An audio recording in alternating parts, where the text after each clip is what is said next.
I'm Kate. And I'm Jamie, and this is Creeps and Coffee, a show where we talk about the creepiest crime cases around the world. So, let's grab some coffee and have a chat.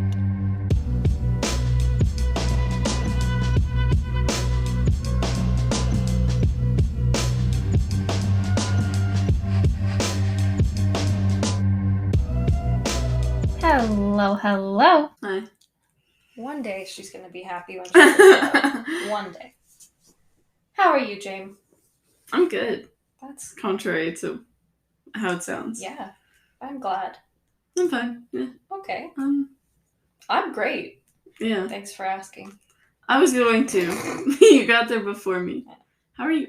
I'm good. Still busy, as always, but things are looking good. Exciting things are coming. Might have a guest star or two. Yes. And I say might, we will. We will. Within the next 1 or 2 episodes, I would say. We'll have a guest, potentially 2. Yeah. Big things happening in life. Big things happening in Creeps and Coffee world. We're living the dream, you know? This is the dream. This is it? Yeah. Just kidding. Yeah. Having so much fun. Mm-hmm. I feel like it's been a while. It has been. We took a little bit of a break. You know, I think the nice thing about podcasting is that we can do it on our own terms. Yeah. And when life gets hectic and sometimes mental health is not at its greatest point, it's nice to be able to have some time off. Unintentional, but... Yes, but still nice. It's good to be back. Yeah. Cue the intro music.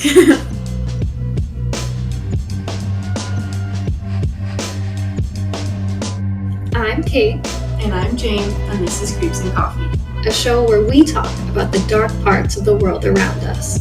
Cryptids, conspiracies, things that go bump in the night. And the crimes behind the scariest creatures of all, humans. Join us as we take a look at the stories sure to give you the creeps. Pull up a seat, grab a coffee, and let's have a chat.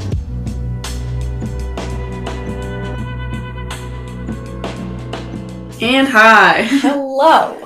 What are we talking about this week, Jane?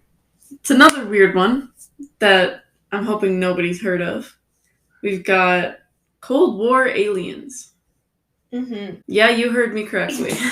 Yeah. When you broached this topic to me, I was unsure.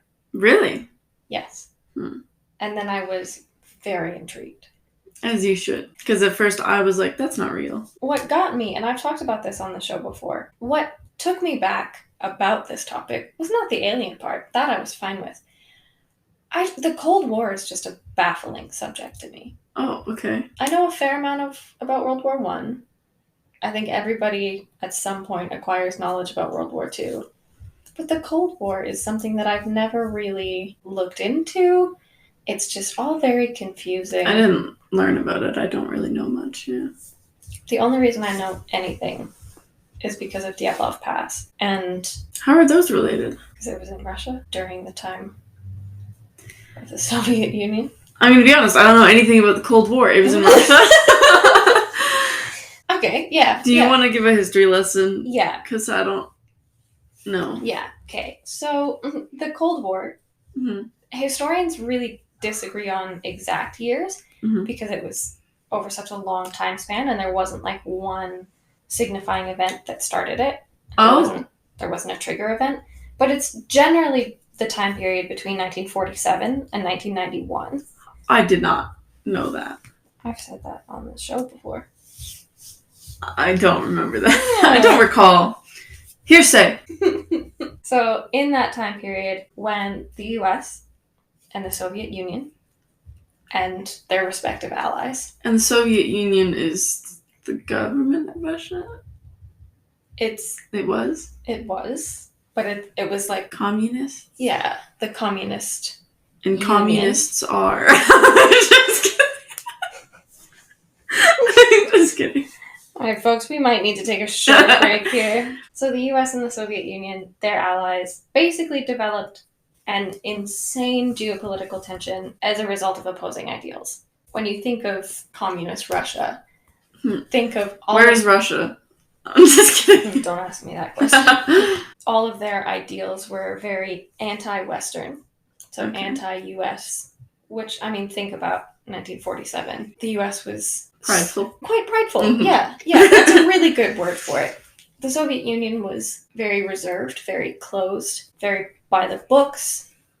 They were not happy that Germany had lost the war, so it was a different war. I'm kidding. I know this one. I know that war. Which one? Yeah, for those who can't see, because this is an audio show, she held up 2 fingers. On a side note, I've always thought it was hilarious that we referred to World War I and II as like 1 and 2. And I just think of like a time traveler from World War I coming to present day and people being like, oh, you were alive during World War I. And having them be like, what do you mean? There's another one? Yeah, what did they call it, that war? The Great War. Oh. Yeah, because that was like the biggest war then. I hate to break it to you. Yeah, well, this is what I mean. Like, how would you be like, oh yeah, it got worse? It always gets worse. But yeah, anyway, opposing ideals. The term Cold War was actually coined by George Orwell, who has been in the vernacular quite recently because everyone keeps talking about 1984. We had this conversation like a month Can you refresh my memory? 1984 was a book written by George Orwell referencing the Cold War. I know that there's a book called 1984, but what about it? How does it relate to aliens? It doesn't relate to aliens. Why are you going off topic? Anyway, you guys can look up who George Orwell was. 1984 was a good book. People need to stop referencing 2022 as 1984. Oh, okay. So in 1945, George Orwell published an article called You and the Atomic Bomb. And his use of the term Cold War in this article referred to the tension over action style of interactions between the Eastern and Western Blocs. So there wasn't a lot of war happening at that point. There were wars, obviously. There were battles that took place during the Cold War, but there was never a direct war declared. There was no conflict. It was just them giving each other the cold shoulder and becoming enemies. So overall, not a great time. And at this time, especially in 1947 and the earlier days of the Cold War, people were really scared all the time. And I think that's something that we can unfortunately connect to and relate to in modern day. There's a lot of tensions happening all over the world right now, and it's a scary time. Especially for us 2 anxious chihuahuas. Big time. We are always scared. Yeah. Don't even get me started. For any and every reason. Yeah. But I can absolutely relate to wanting to search for security. And that's exactly what people were doing at this time. People were searching for anything that would explain what was happening, any excuse to blame someone else for what was going on, and find some sort of, I guess, balance in life. But it was not a fun time. Sounds like you're going to say aliens aren't real and they weren't there, but they were. Not what I was going to say. Just saying people were more willing to talk about them. Okay. I was going to say, how dare you? So, speaking of aliens, let's jump to the U.S. My least favorite place. Oh, rattled. America's rattled. So the U.S. military and all of its counterparts, Navy, Air Force, all that fun stuff. Them.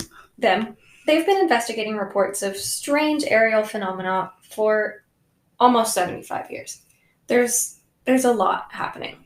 And just recently, the U.S. Army released a bunch of documents regarding UFO phenomenon, and they just released a bunch of documents and footage of UFOs and all their research involved, which was not talked about in the public at all. And I was shocked by it. I found a few on TikTok that said to go find it yourself. Yeah. And I did see some myself, but not on TV. Not on any news channels. It's like, okay. Yeah, it was very weirdly pushed under the rug. I mean, we know why. Yeah. And this podcast will get demonetized for saying that or something. Oh, we're going to get swept under the rug. We're going to get abducted by aliens. Anyway, so there's two branches. Well, there's technically 3 branches. There's a couple branches of different types of unidentified phenomena. Give it to us. So there's UFOs, which are unidentified flying objects.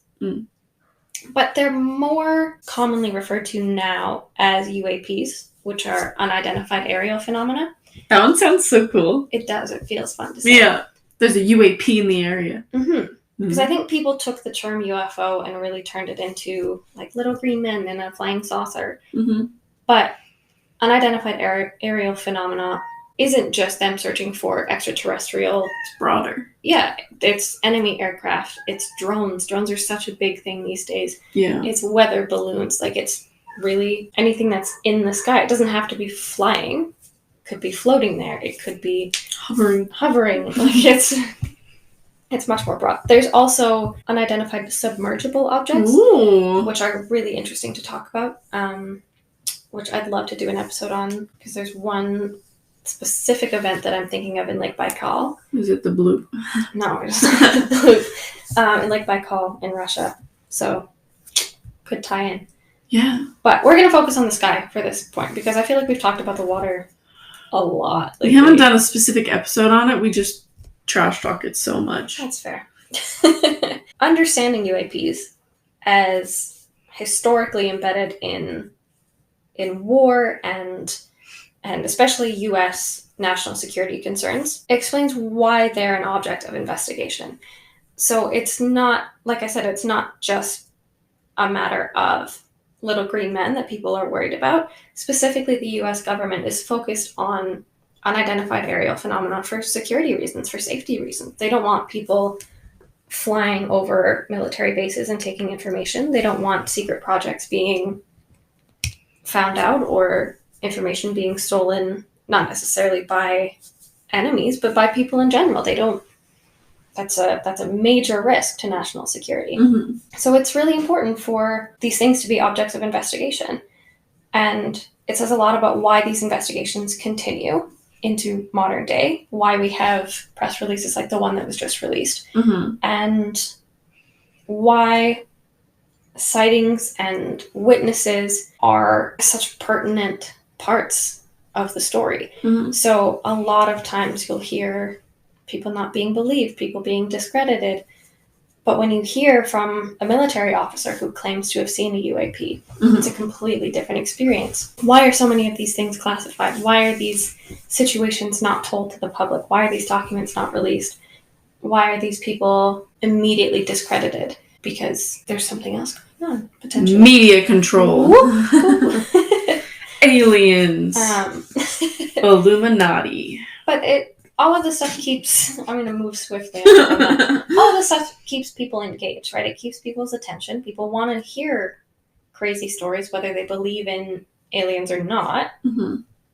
They're all things that are considered significant. I mean, even if you think about flying saucers and that initial image of UFOs, that term itself was coined by a bunch of local newspapers in Washington when a man named Kenneth Arnold saw what he believed to be 9 crafts, or 9 lights potentially from a single craft, flying over Mount Rainier in 1947.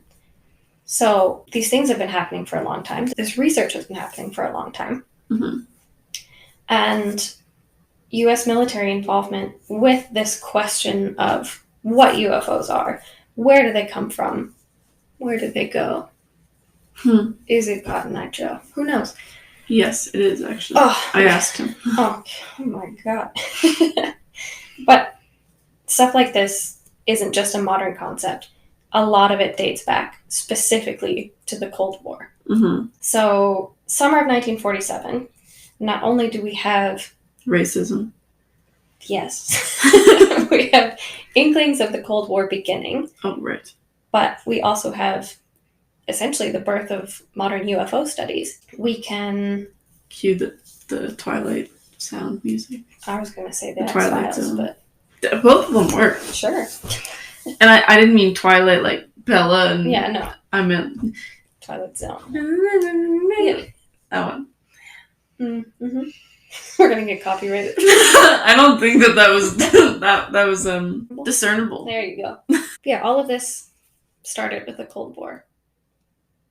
And I think that's fascinating. And ends with hot peas. What? It was a Cold War hot peas. I thought you said hot peas. And I was like, okay. We're not British. I was like, I don't like peas, though. I do. I like snap peas. But mm-hmm. I was just going to say, yeah, we don't really know at this point if what Kenneth Arnold saw, that original flying saucer, mm-hmm. was it something mundane? Was it something enemy aircraft? Secret Service-y? Was it aliens? Da-da-da-da-da. There we go. That was more the Stranger Things theme song. Yeah. Almost muddled my words. Stranger Themes. Yeah, that's what I almost said. Yeah, before I dive into my rant, I thought it would be cool to add history, me saying history. Caitlin can probably correct me though. I'm finally rubbing off on her. It only took 16 years, but I've done it. Sorry, who are you? I'm just kidding.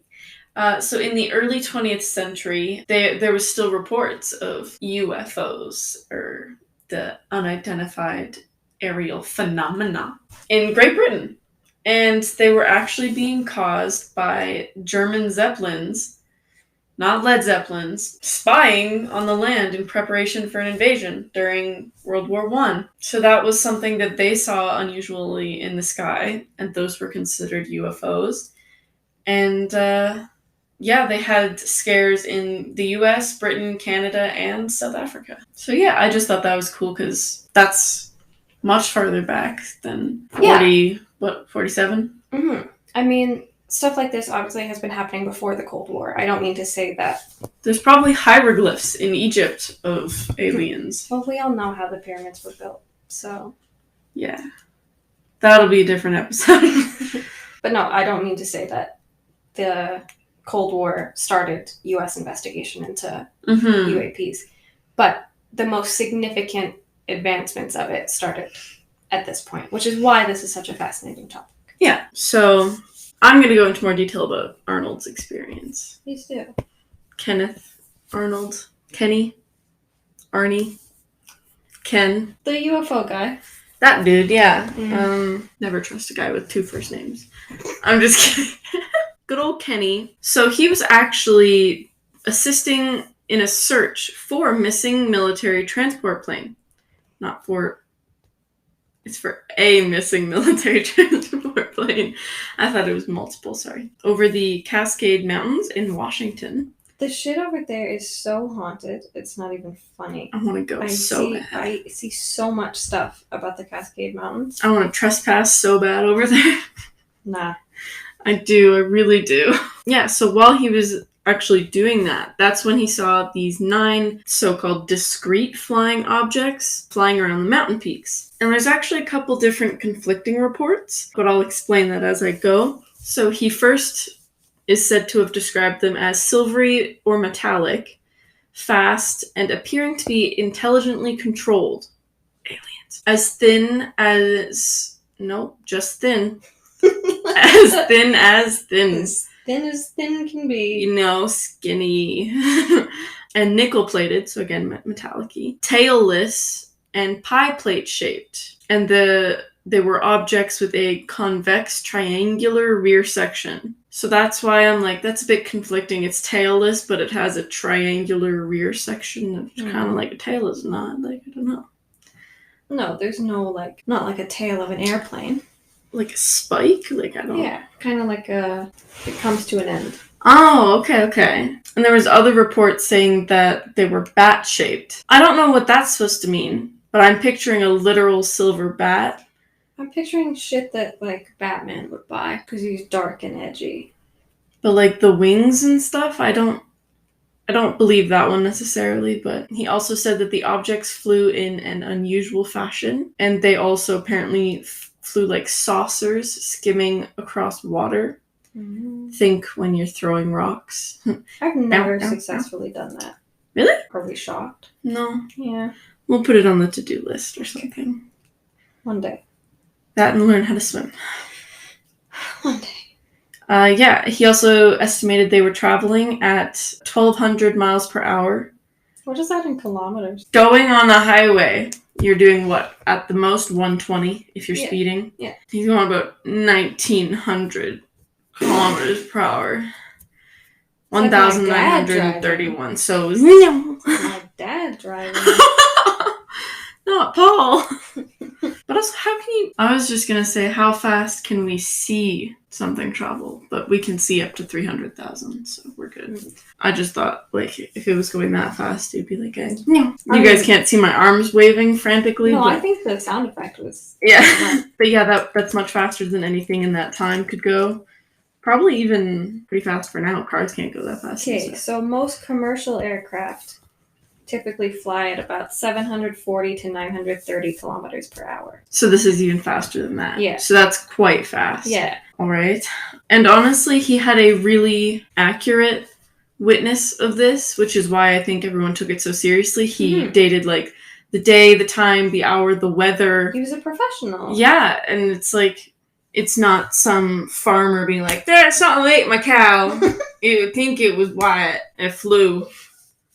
You know? It's like, that's a bear, sir.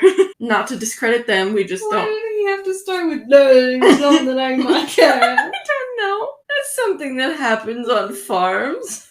Anyway, so Arnold was taken seriously. He got super excited and scared, and he told his colleagues, and then he told the press. Dun dun dun! Speaking of press and the Cold War, I'm going to throw back my history. Give it to us. So there was one point during the 1985 Geneva summit, so this is skipping ahead a little bit, but still Cold War, still relevant.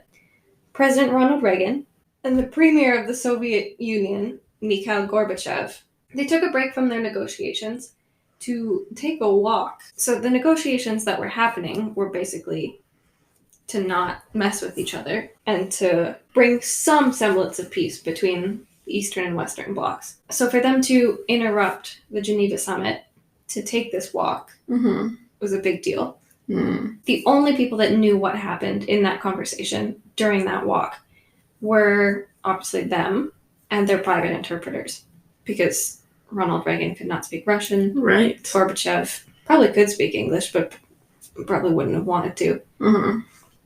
So nobody said anything. And the details of what they talked about were kept secret from not just the American public, but the Russian as well. They kept it quite secret. But during an interview in 2009 with Charlie Rose and Reagan's Secretary of State George Shultz, Gorbachev actually revealed that Reagan was the one that initiated the walk and had asked him point blank if they could set aside their differences in case the world was invaded by aliens. Which, you know what? Good for him. He was covering his bases. He was like, if aliens attack, we've got a common enemy. We get them together. But keep in mind that Reagan was also the president whose nuclear deterrent plan was nicknamed Star Wars. So, big science fiction guy.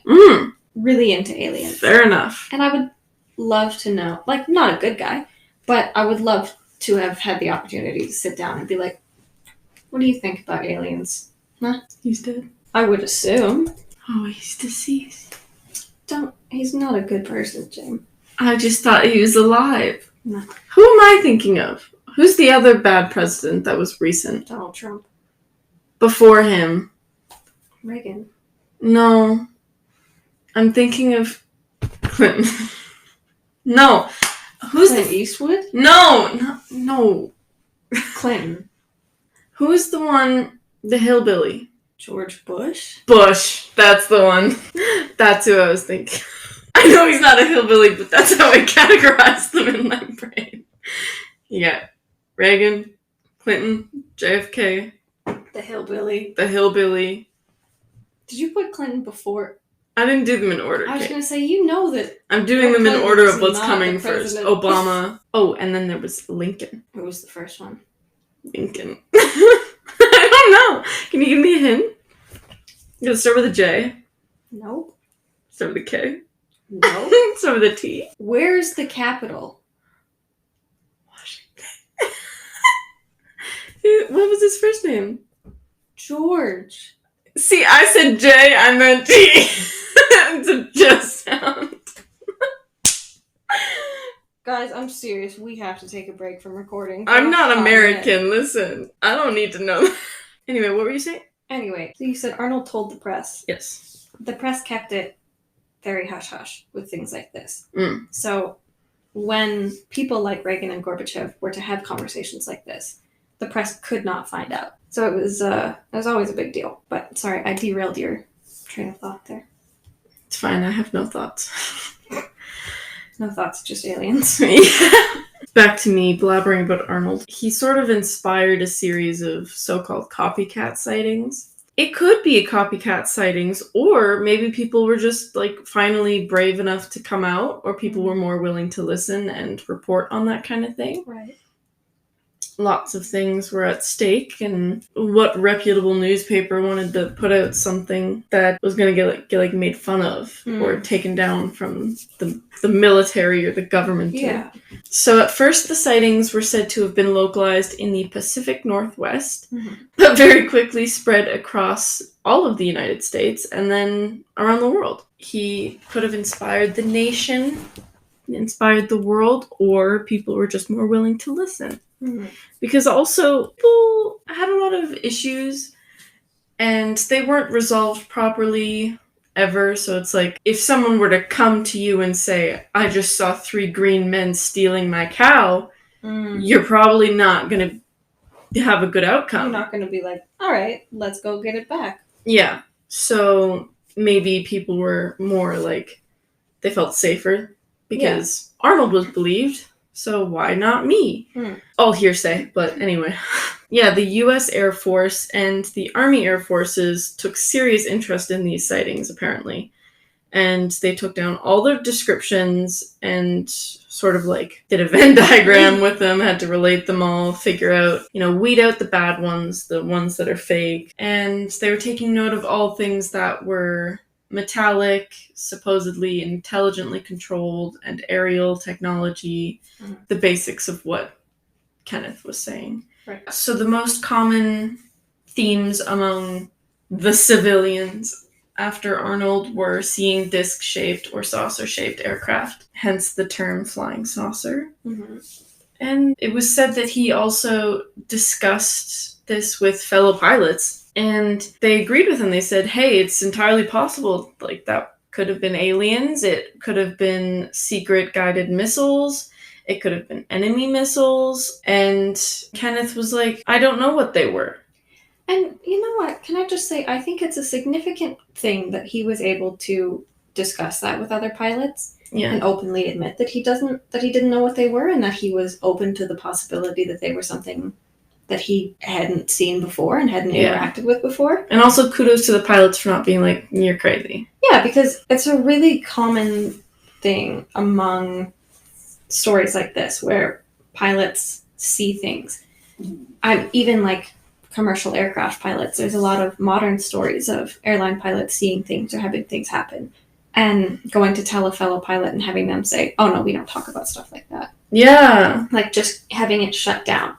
And when you tell a story like that and the person you tell it to shuts you down, it discourages you from telling your story to other people. It sort of demystifies it for you and makes you feel insane. So the fact that these other people were still not discrediting him and still believing what he said and looking at him as a respectable co-pilot, that says a lot about the conversation that was happening. And also, have you ever seen any scary movie ever? No one ever believes the main character until until someone's eaten or the world is ending. So maybe just be a little open-minded. It might save your life one day. That is a fantastic point. Thank you. Yeah, so I'll read one exact quote from him. He said, "Some of the pilots thought it over and said it was possible. Some of them guessed that I had seen some secret guided missiles. People began asking me if I thought they were missiles sent over the North Pole."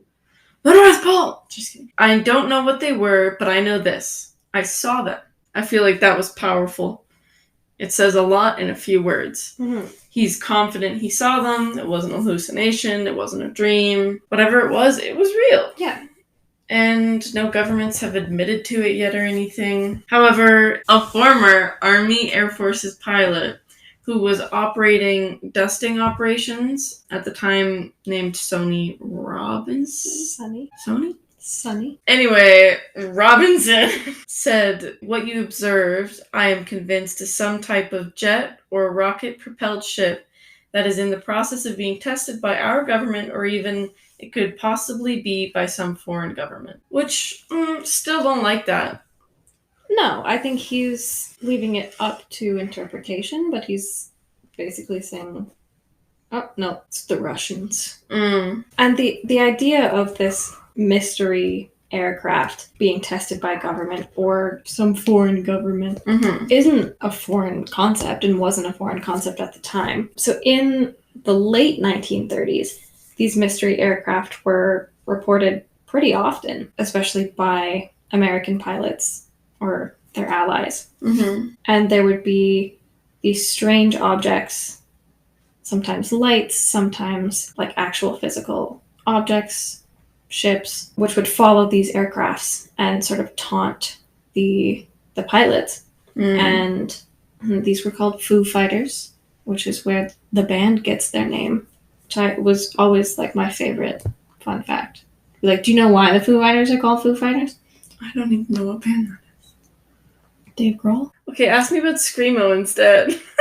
Anyway, so the Foo Fighters, the band, got their name, obviously, from the Foo Fighters sightings, but the actual Foo Fighters got their names from a cartoonist, which I always thought was kind of cool. It was just a nonsense word made up by a guy named Bill Holman, who had a cartoon strip about a fireman, and he used to have signs that said the word foo, like, oh, fooey, and a bunch of puns and stuff. So they borrowed the term foo from these comics, saying that there was this, like, Foo Fighter, this, like, nonsense fighter. They didn't know what it was, and that's how we got the term Foo Fighter.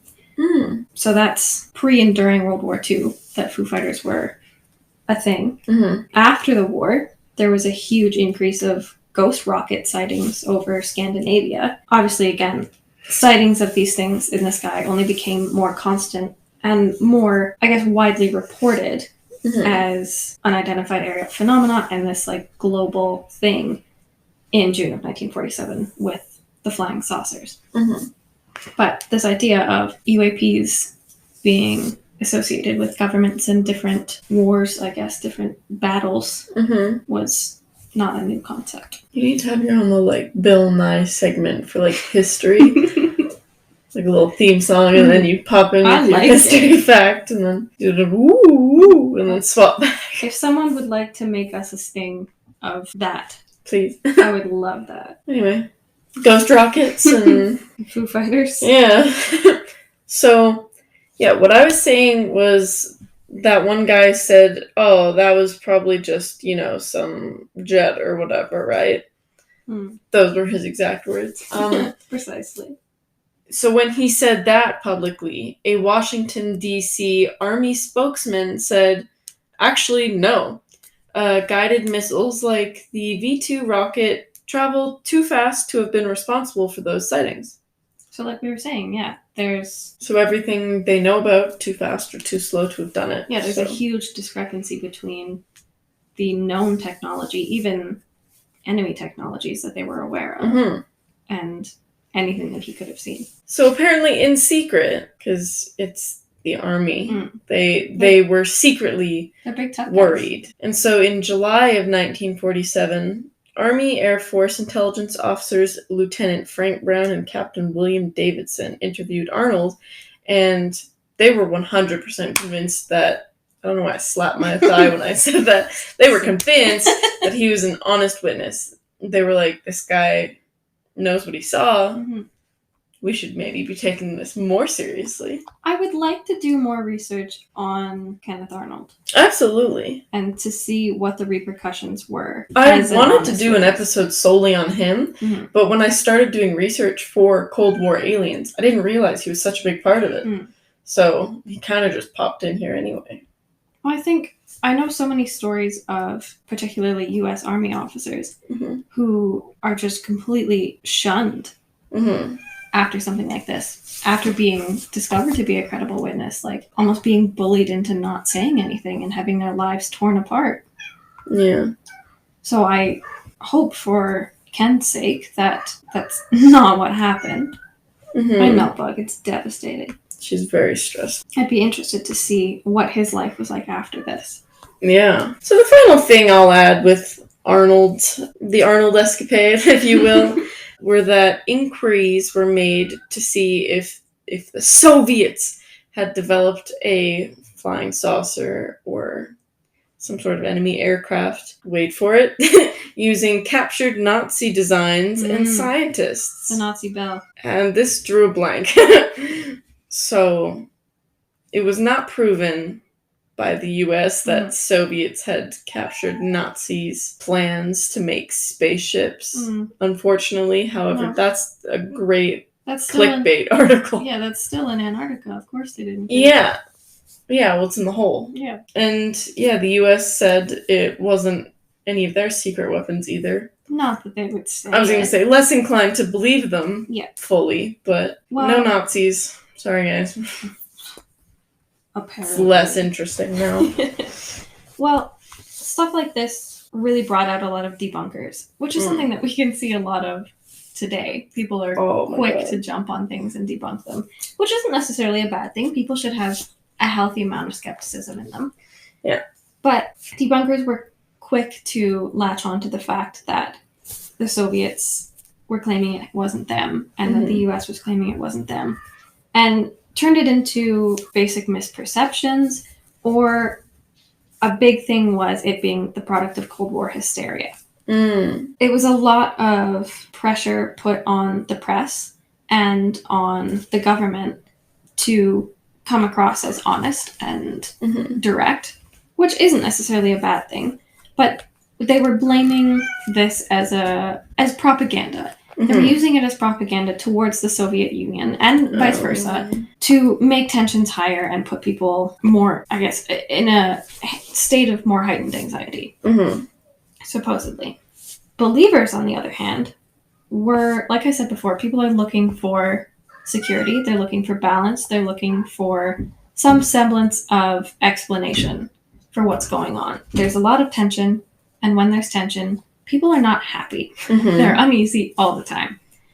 Believers were really clinging on to the idea that these flying saucers were extraterrestrial aircrafts, the stereotypical UFO flying saucers, on a mission to save the human race from starting an atomic war. Which, we could really use that right about now. Yeah. It was a big thing for them to latch onto it and think, okay, well, people are coming to help us. These things are coming to save us. Clearly we're doing something wrong as humans. So it was a big topic of conversation. And when these copycat sightings, I can't think of words today, when these copycat sightings were happening, there was a major influx of calls coming into police, calls coming into the army offices, that people had been seeing these things and they didn't know if it's enemy aircraft or if it's aliens or what they should be doing. Should they be scared? Should they be taking cover? So there was a big concern that these UFO sightings would block essential channels of communication.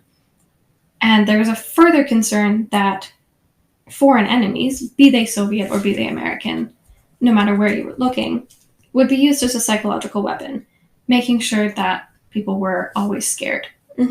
And I wouldn't put it past either side to throw in some level of psychological warfare in there. Some little jab. Exactly, just a little pizzazz.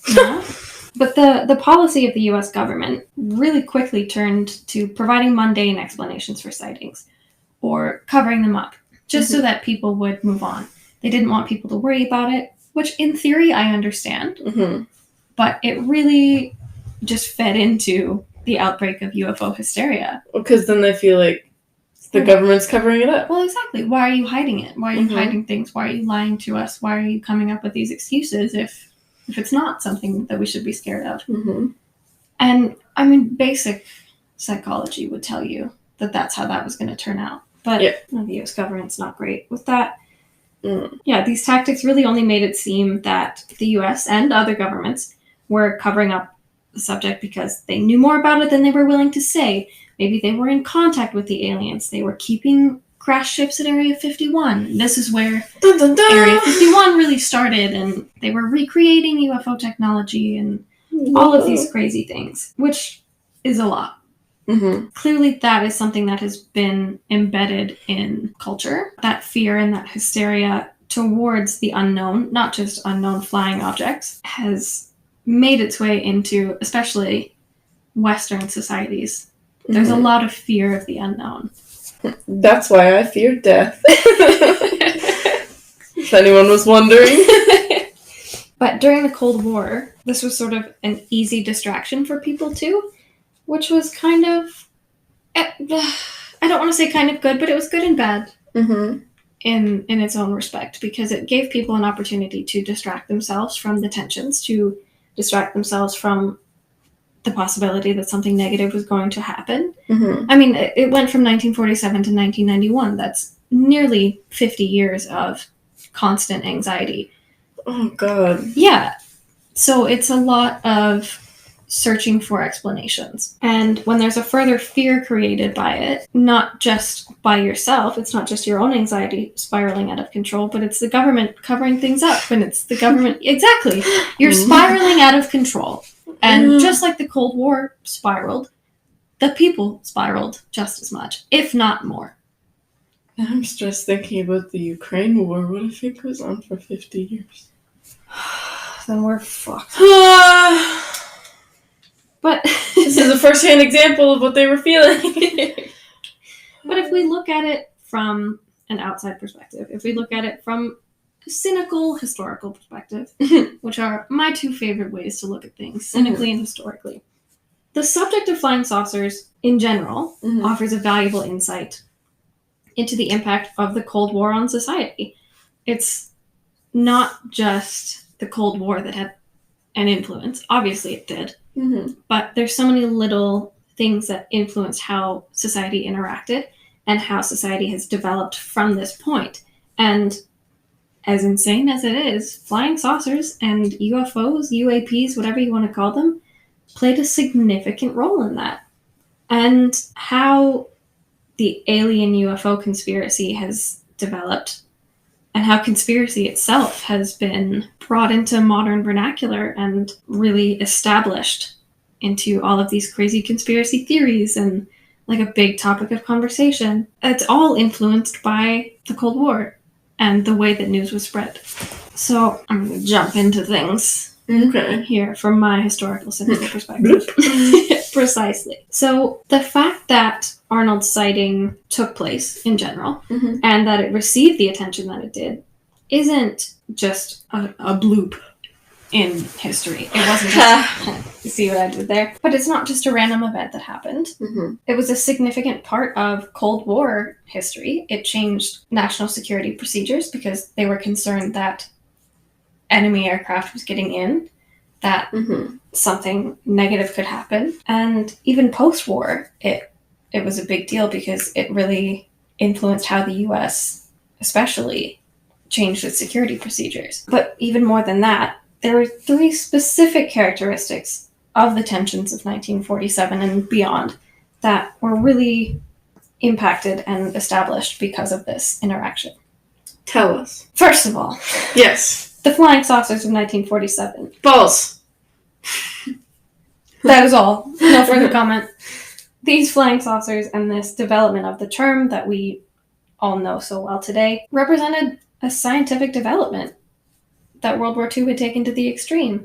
We could do a whole episode on something like the Nazi Bell and Hitler's... I can't judge that aspect of his life. his fascination with the paranormal and magic and all of the occult. Beyond that sort of occult fascination, there was also major technological and scientific developments that came out of the war when it came to different aircrafts, when it came to submergibles, when it came to tanks, when it came to communications.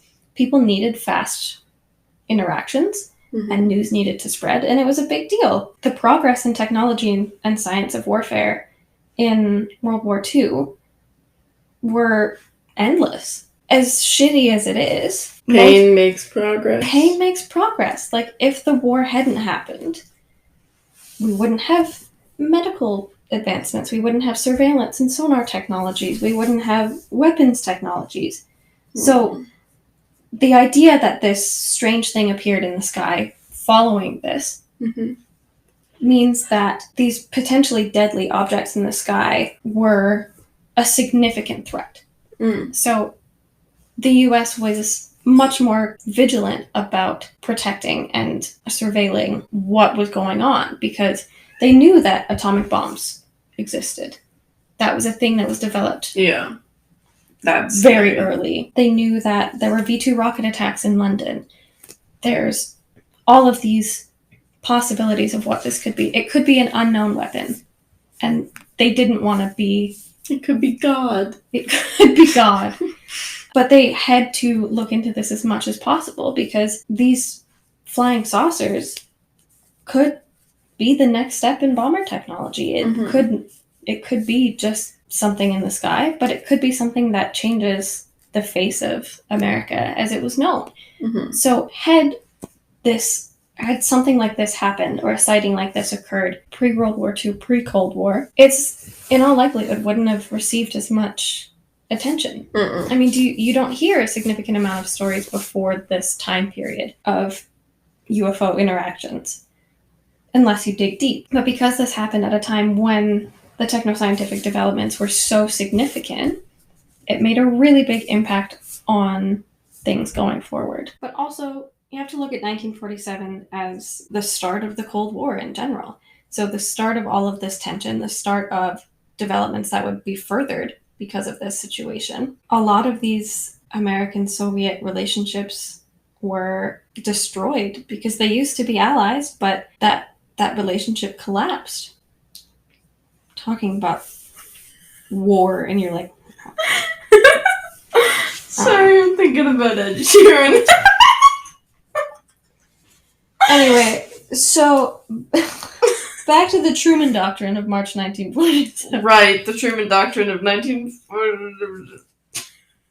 So at this point, when communism is perceived as a threat to the American way of life, and vice versa, the American way of life is perceived as a threat to the Soviet Union, there was this pressure that people were faced. It was, for lack of a better term, this pressure was an alien challenge. It was a new situation. Shaky. But thirdly, not only was it technology, not only was it a pivotal point in war, but it was a pivotal point in terms of conspiracy. Because, as I said before, there was so much conversation surrounding secrecy and government conspiracies and things being hidden because of the Soviets and from the Soviets and things that were being disguised by the Soviets and all of these things. So it really kind of exploded conspiracy theories. So the Cold War and the Arnold sightings were really pivotal when it came to people kind of putting on their tinfoil hats and getting out there. Which I think is fascinating. That's something that you wouldn't consider necessarily conspiratorial or supernatural or extraterrestrial in any capacity when you're talking about it from a historical perspective. What is this? Sims 4 Strangleville? Come on. But yeah, it's interesting that something that seems so historical could have such a significant root in something like conspiracy and aliens. Woo! And that is me jumping off of my soapbox for today. Take a shot every time you hear Caitlin say... I've said it like 3 times. move on. 3 times this episode. Oh my. Anyway, that's a brief rundown of the Cold War and why it was significant, not just geopolitically, but with aliens. Yeah, we're a history podcast now. You're welcome. That'll be $500 for this session. Please, I need it so badly. Yeah. You have any final thoughts, Jay? Never. My head empty. Okay. I said my part. I vaguely listened to your part. There was some history. There was. Blue screen on my brain. Join us next episode. Do you want me to keep talking? No. Okay. Join us next episode for some more spooky stories. It'll be a bit more of a fun episode next time. We'll have some guests. We'll have subtitles. We'll have some laughs. And let us know what you think about aliens in the Cold War. What do you think Kenneth Arnold saw? I think he was high on drugs. I wish. If you'd like to keep in touch with us, you can follow us over on our Instagram at Creeps and Coffee, on our Twitter at Creeps and Coffee. Oh my god, I have one thought. Happy Pride! We didn't say that this month.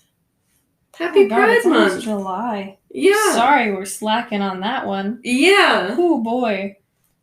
Whoops. The gay frogs and us are very proud of all Yeah, of you. love you guys. If there's anyone in the Rainbow Mafia. Never say that again. Okay. The LGBTQ plus community. There you go. Mafia. Just kidding. If you'd like to send Jamie hate mail, you can send it to our email at creepsandcoffee@gmail.com. No hate, only love. Happy Pride. You can help support the show by checking out our Buy Me a Coffee page, buymeacoffee.com/creepsandcoffee. We'll buy 2 gay frogs. You send us money. They can kiss each other. On the mouth. We gotta go. Goodbye. I love you.